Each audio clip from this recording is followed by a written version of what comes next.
Le 16 octobre 2009, il prête serment et jure de garantir le développement socio-économique du Gabon. Ali Bongo Ondimba propose le plan stratégique Gabon émergent pour engager un programme de réformes socio-économiques. Ces réformes placent le Gabon sur la voie de l'émergence. 27 septembre 2016, il prête serment pour un deuxième mandat à la tête du Gabon. Le président confirme sa vision économique 2025 pour le développement du pays. Les réformes vont se poursuivre, l'investissement surtout dans les domaines sociaux aussi, le bien-être des populations reste une des priorités. Nous devons inévitablement refonder la confiance et offrir de nouvelles opportunités d'investissement. Pour cela, le gouvernement devra désormais tenir tous ses engagements. Ces mêmes engagements doivent être tenus à l'égard de nos partenaires internationaux qui ont choisi de faire confiance à notre pays. L'amélioration du climat des affaires doit demeurer une préoccupation de tous les instants.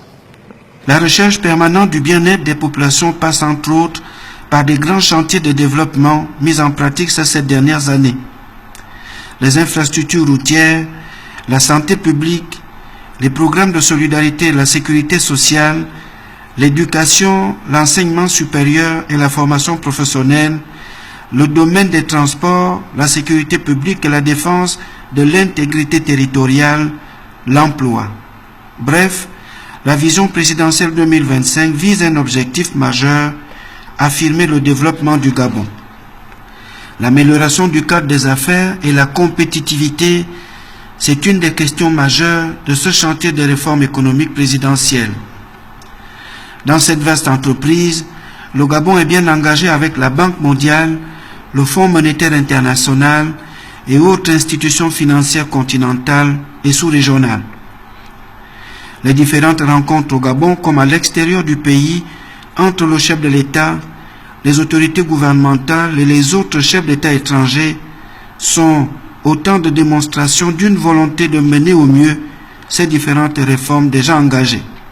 Ces réformes visent la facilitation des démarches dans la création des entreprises, dans la passation et l'exécution des marchés publics, à la mise en place des lois et règlements de protection des investisseurs et leur investissement, ainsi qu'au remplacement des dispositions déjà caduques. Tout ceci doit rassurer les investisseurs. Le Gabon a réalisé des efforts dans l'amélioration du climat des affaires, comme l'a confirmé le dernier rapport Doing Business, publié par la Banque mondiale. Notre pays a également consolidé son attractivité et sa compétitivité tout en accélérant le rythme de la diversification de son économie nationale. Le Gabon passe peu à peu d'une économie de rente pétrolière à une économie diversifiée. Le plan stratégique Gabon émergent, dont l'ambition est de développer tous les secteurs de notre économie, se matérialise ainsi progressivement, comme vient de le noter le doyen du corps diplomatique. La vision économique 2025 réaffirme aussi la volonté du chef de l'État à poursuivre les efforts de diversification de l'économie gabonaise, à diversifier les partenaires au développement tout en renforçant la place des partenaires traditionnels. Le Forum économique Gabon-Chine, c'est l'un des exemples en date. Nous avons voulu montrer les opportunités d'investissement au Gabon aux opérateurs économiques chinois. Et donc nous avons pu présenter les différentes opportunités ainsi que des projets prioritaires dans le secteur de l'énergie, dans les infrastructures, dans l'agriculture ainsi que dans les services. Nous avons une obligation de performance et de résultat en ce qui concerne ces accords-là et de suivi. C'est l'une des raisons pour lesquelles nous sommes tous ici, le ministre de l'économie, le ministre de la promotion des investissements, ainsi que l'Agence nationale de promotion. C'est justement pour assurer le suivi de ces projets-là. Il est important pour nous que le développement de notre pays a besoin de ces investisseurs. C'est que le Gabon est ouvert pour le business. Le Gabon, c'est la meilleure porte d'entrée et de sortie de l'Afrique centrale. Le Gabon, c'est le meilleur hub. Et les entreprises chinoises ont compris ce message. Donc beaucoup sont intéressés à pouvoir investir directement au Gabon, avec comme focus la transformation. Sur cette vision économique présidentielle 2025, le gouvernement est sur des actions d'élaboration de nouvelles lois sur le code des investissements pour de nouveaux mécanismes qui favorisent le réinvestissement, pour redéfinir des contenus de l'éducation et des enseignements et dans les domaines de l'enseignement professionnel pour impliquer le secteur privé dans la définition même des offres de formation. Il est aussi question de réviser la réglementation au travail et garantir l'équilibre à long terme de la protection sociale.